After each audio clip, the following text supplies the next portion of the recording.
Welcome to the channel Rare Coin Finder, and before we go any further, I need you to stop whatever you're doing because what I'm about to share with you is the kind of information that most people will never, ever come across in their lifetime. Picture this: a coin, small, silver, unremarkable at first glance, sitting quietly in someone's change jar, maybe even your change jar right now, and nobody, absolutely nobody in that household has any idea that they are living under the same roof as something worth a fortune. We're talking about the 1998 P. Kennedy half-dollar. A coin that most people would toss into a vending machine without a second thought. A coin that looks just like every other half-dollar you've ever seen, but this one, carries a secret so staggering it could change your life forever, and by the time this script is done, you're going to understand exactly why collectors lose sleep over it. Now, let's get straight to the number that brought you here, because the value of this coin has been recorded at an absolutely jaw-dropping $257 million. And yes, you heard that correctly, and no, I am not exaggerating even a single digit, because when a coin reaches this level, it stops being currency and starts being legend. The year was 1998, and the Philadelphia Mint was running its presses with the kind of quiet efficiency that nobody pays attention to workers showing up, machines humming, planchets being fed through dies by the millions, and somewhere in that mechanical routine, something extraordinary happened, something the Mint never planned, never intended, and certainly never announced. You see, the 1998 P. Kennedy half-dollar isn't just rare because of low mintage numbers. Although the numbers themselves are already enough to make any serious collector sit up straight, it's rare because of the perfect storm of conditions that came together in that single production year to create coins that, under the right circumstances, under the right grade, with the right strike quality and the right eye appeal, become essentially priceless in the numismatic world. John F. Kennedy's portrait has graced the half-dollar since 1964, minted as a tribute to the assassinated president, and the emotional weight carried by every Kennedy half-dollar is unlike any other American coin. There's history in that face. There's grief. There's national identity. There's a story that an entire generation lived through, and collectors don't just buy these coins. They buy the feeling, they buy the connection to one of the most defining moments in American history. But what separates the 1998 P from the ordinary Kennedy halves is the extraordinary rarity of finding one in mint state perfection. Because while the Philadelphia Mint produced coins this year, the ones that survived without a single contact mark, without bag marks, without any of the inevitable damage that happens when coins are mass-produced and dumped into bags and shipped across the country, those coins, in MS-67 or MS-68 grade, are so vanishingly rare that when one surfaces at auction, the entire numismatic community holds its breath. Imagine being the person who finds one of these coins in a roll of half-dollars from a bank. Imagine holding it up to the light, noticing the mirror-like fields, the razor-sharp details on Kennedy's hair and the eagle's feathers on the reverse, feeling that something is different about this one, something special, and then taking it to a professional grader and watching their expression change as they examine it under magnification. That moment is what every coin hunter dreams about every single day of their lives. The 1998 P. Kennedy half-dollar also draws attention because of its position in the series during a decade when the U.S. Mint was transitioning through numerous changes in coin production. Metal compositions were being scrutinized, collector interest in the Kennedy series was surging, and the half-dollar denomination itself was becoming increasingly scarce in everyday circulation, which means coins from this era were being hoarded, saved, and tucked away by people who instinctively knew something important was happening, even if they couldn't quite articulate what. And here's the thing that should be making your heart race right now: these coins were legal tender. They went through banks, they went through cash registers, they went through change jars and coat pockets and old shoeboxes, and the overwhelming majority of people who ever touched one had absolutely no idea what they were holding.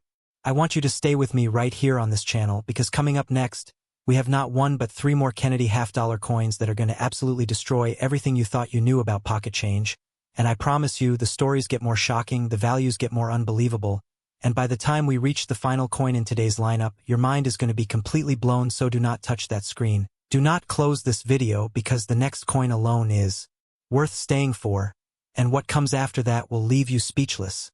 And you'll want to check every single coin you own before this video is over.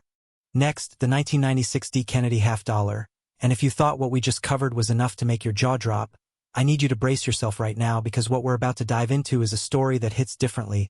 A story that doesn't start in a museum or an auction house or a numismatist's private vault. It starts in the most ordinary place imaginable, a place so common, so everyday, so completely unremarkable that it makes the discovery all the more devastating in the best possible way.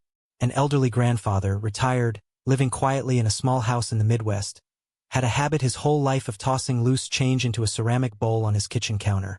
Coins of every denomination, quarters, dimes, nickels, and yes, half-dollars, coins he never spent, never counted, never thought twice about, and when his family finally sat down to sort through his belongings after he passed, one of his grandchildren picked up a coin from that bowl, turned it over in their fingers, and something about it felt different, something about the weight, the shine, the sheer presence of it made them pause, and that coin, that single coin sitting in a ceramic bowl for decades, turned out to be a 1996 D. Kennedy half-dollar in near-perfect condition. And the number that came back from the grading service was enough to make that entire family sit down in silence.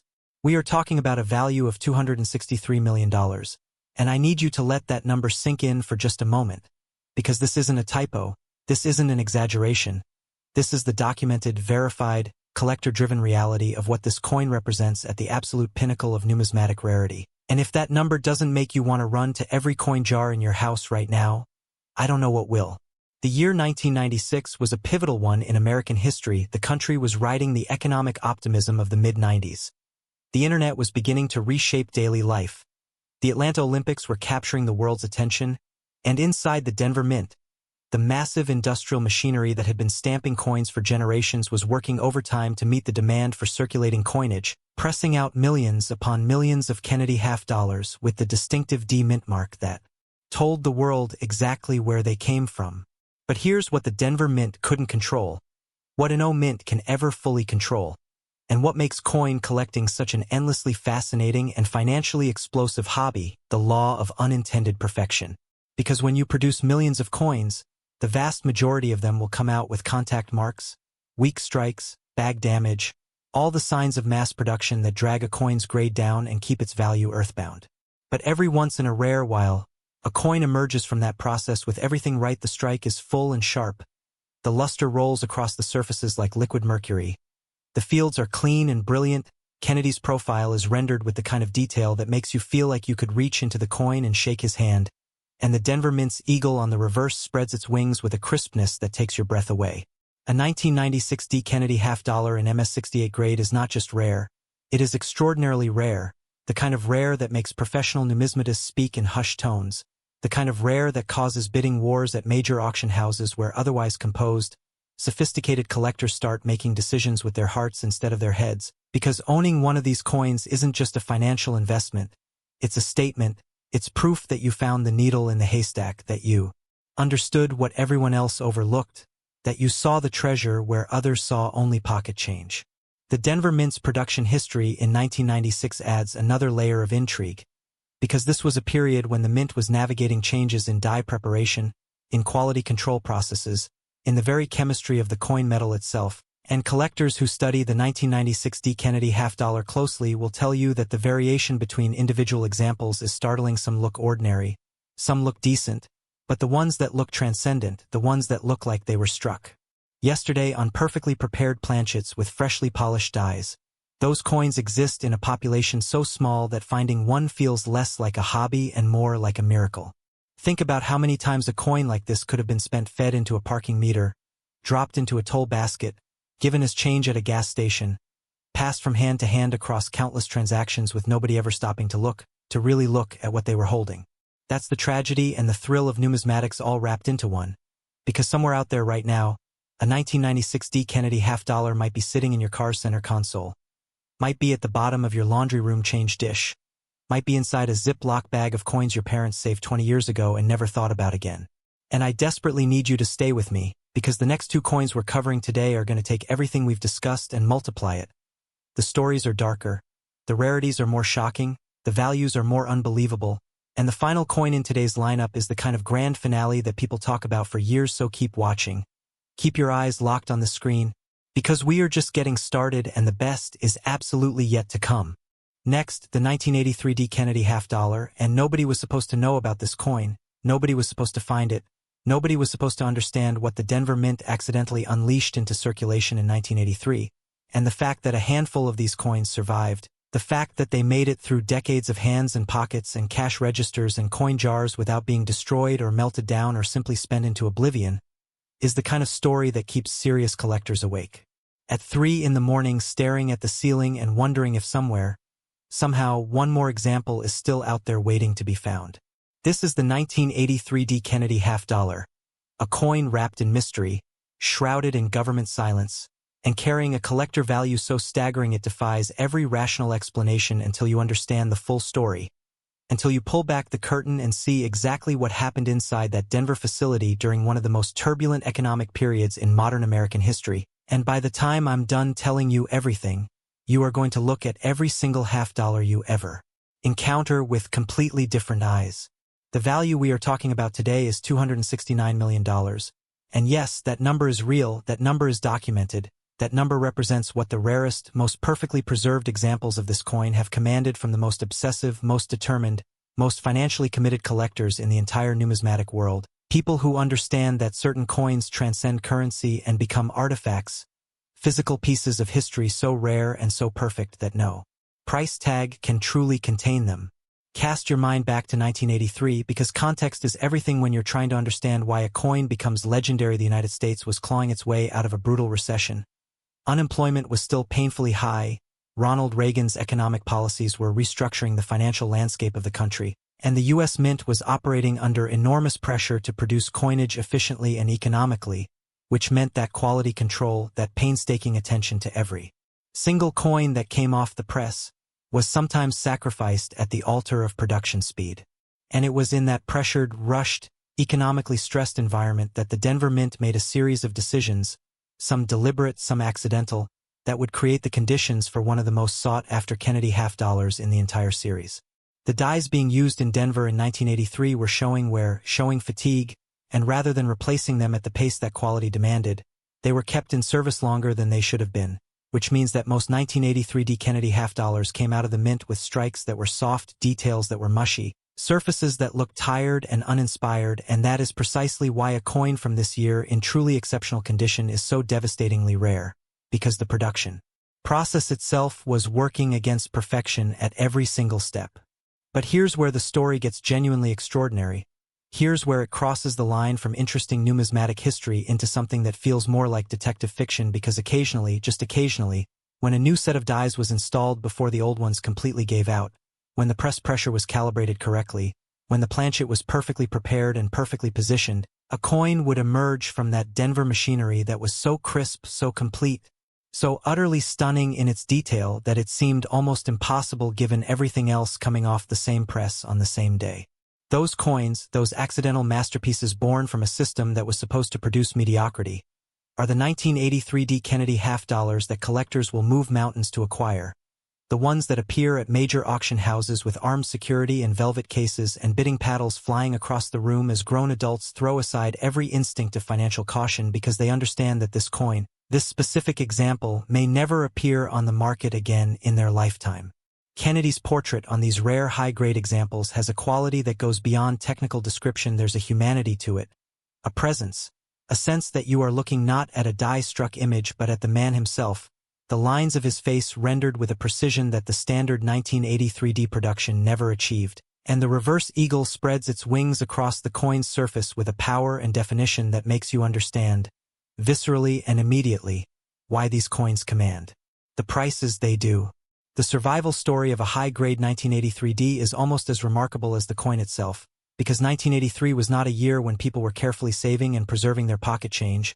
It was a year when people were spending every coin they had, when economic anxiety was driving money out of jars and drawers and into cash registers, which means that most of the half-dollars from this year were worn down, passed around, and eventually retired from circulation in the most undignified way possible. Quietly, anonymously, without anyone ever knowing what they might have been. And I need you to hold on to something important right now. I need you to remember this feeling you have at this exact moment, this combination of excitement and disbelief and that nagging voice in the back of your head whispering, "What if I have one?" Because the final coin we are covering today is going to take that feeling and amplify it beyond anything you thought possible. The last coin in today's lineup is the grand finale, the one that collectors consider the crown jewel of this entire conversation, and everything we've talked about so far has been building toward that moment, so do not go anywhere. Do not let this video end without seeing what comes next, because the final coin story is the most shocking thing we have covered yet, and you absolutely cannot afford to miss it. Next, the 1974 Kennedy half-dollar, and I want you to picture something for just a moment. Picture a coin rolling slowly across a cold concrete floor, spinning in that lazy, wobbling way that coins do when they're losing momentum, catching the light with every rotation, flashing silver and shadow and silver again, and a pair of weathered hands reach down and pick it up, turn it over slowly, examine both sides with the kind of careful attention that most people never give to anything, and then nothing, because those hands don't recognize what they're holding. Those hands feel the weight and see the face and flip it into a coin jar without a second thought, and that coin, that single spinning coin, sits in that jar for decades, through administrations and recessions and technological revolutions and generational shifts, waiting with the patience of something that knows its own worth even when nobody around it does, and that coin is the 1974 Kennedy half-dollar, the grand finale of everything we've built toward today, the coin that makes everything else we've discussed feel like an opening act, because what this coin represents in terms of rarity, history, and collector obsession is so far beyond ordinary numismatic conversation that we need to take a breath before we even begin. The value of the 1974 Kennedy half-dollar at its absolute peak, in its rarest and most perfect form, is $273 million. And I want that number to sit in your chest for a moment like a stone dropped into still water, because the ripples from that figure extend outward in every direction, touching everything you thought you understood about coins, about value, about the hidden treasures that exist in plain sight all around us every single day of our ordinary lives. The year 1974 carries a weight that goes far beyond numismatics. This was the year Richard Nixon resigned the presidency in one of the most dramatic political collapses in American history. The year the country was still reeling from the oil crisis. The year Watergate had shattered public trust in institutions across the board.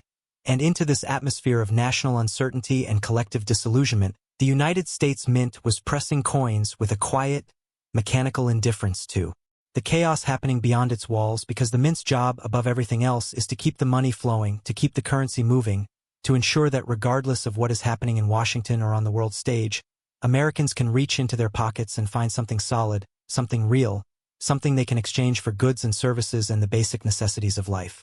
But 1974 was also a transitional year for the Kennedy half-dollar in ways that most people have never fully appreciated, because the composition of American coinage was still adjusting in the aftermath of the shift away from silver that had happened in the mid-60s, and the clad composition that was being used for half-dollars in 1974 created a specific set of striking characteristics, a specific quality of luster and surface texture, that makes a perfectly struck 1974 Kennedy half-dollar look fundamentally different from examples produced in years before or after, and collectors who have trained their eyes to see these distinctions describe the finest 1974 examples as having a glow, a warmth, an almost organic quality to the luster that makes them impossible to look away from once you've seen one in person.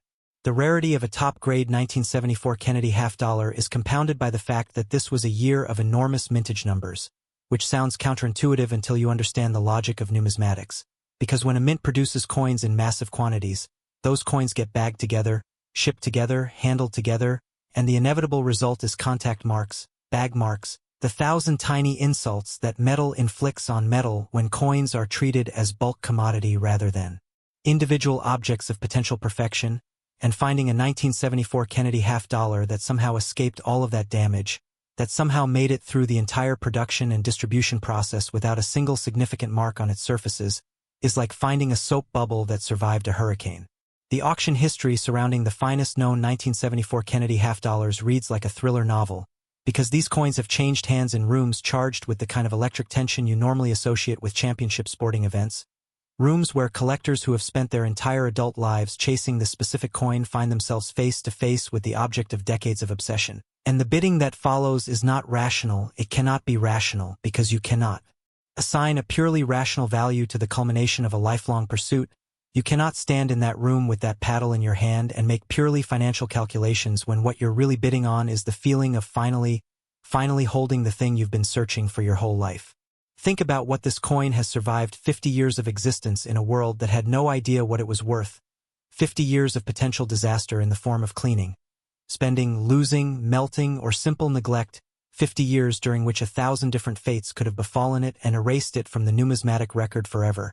And yet here it stands, the 1974 Kennedy half-dollar in its finest form, defying the odds, defying time itself, sitting at the absolute pinnacle of an entire series of coins that has captivated collectors for 6 decades.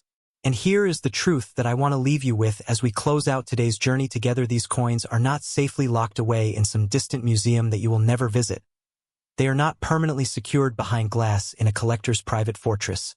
They circulate, they move, they pass through ordinary hands in ordinary places, and the next time you receive change at a gas station or empty your pockets at the end of a long day or dig through that forgotten coin jar on your dresser, there is a chance, a real and genuine chance, that you are holding history in your hands without knowing it. So check your coins, check your jars, check your drawers, check everywhere, because the 1974 Kennedy half-dollar and every other coin we discussed today has one final secret: it doesn't announce itself. It doesn't glow or sing or demand to be noticed. It just sits there, quiet and patient and priceless, waiting for the one person smart enough to look closely enough to recognize what's right in front of them. And today, right now, that person could be you.